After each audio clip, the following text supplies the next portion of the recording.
Um, Man, no sooner than we let the show out last night. Actually, I got the video of the shooting of Alton Sterling. I got the video right towards the end of the show. And because the camera broke away before you could actually realize what happened, and I didn't have access to the audio, I couldn't really gather the scope of it until the show was over and I shut down all the equipment and I went to watch the full video. And you realize that you realize what happened.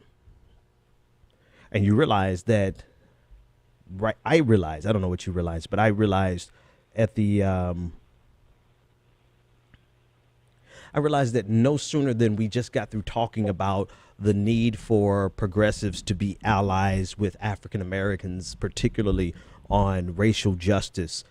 No sooner than we got through talking about that, I mean, here it is slapping us in the face. 37-year-old father of five, gunned down in front of everyone. And if you saw the second video, it's even more clear. It's even clearer that he posed no threat, no imminent threat that deserved him being killed. Now, Louisiana, East Baton Rouge Parish, they're going to make their own decision. All right. But for those of us who saw it with our own eyes, there was no reason for that man to be dead tonight. So yesterday, Baton Rouge, Louisiana, Baton Rouge police officers, two officers filmed on video, gunned down, shot down, point blank range, 37-year-old father of five, Alton Sterling.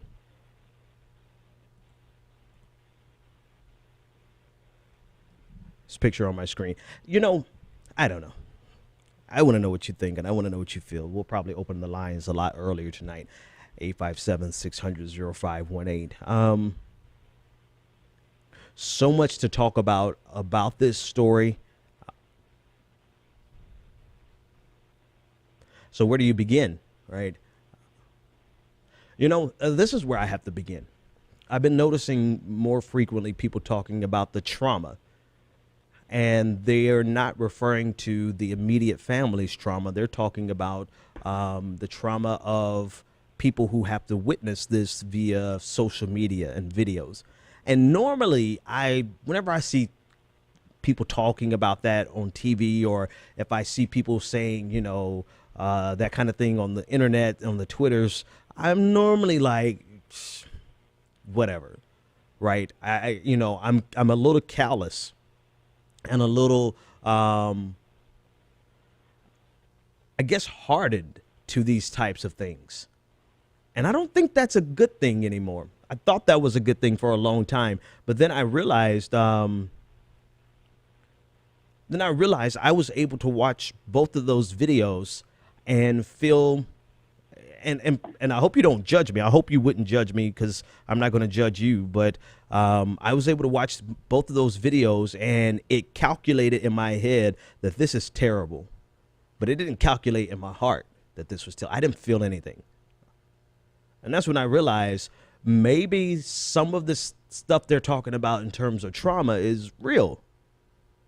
Right? Because that's not a healthy reaction. I know that. I'm smart enough to know that's not a healthy reaction, right? I don't need anybody to tell me. If you could look at something like this and not have any reaction, any emotional reaction, then something's wrong with you, right? And so I'll admit something has to be wrong. And I'm not a cold person, and then I realized, then I saw the third video, the video of Alton's son and his wife, speaking about him, and then the son breaking down, and there were all of those emotions, all the pain, right? Being able, unfortunately seeing his son going through that type of trauma and pain and crying for his daddy.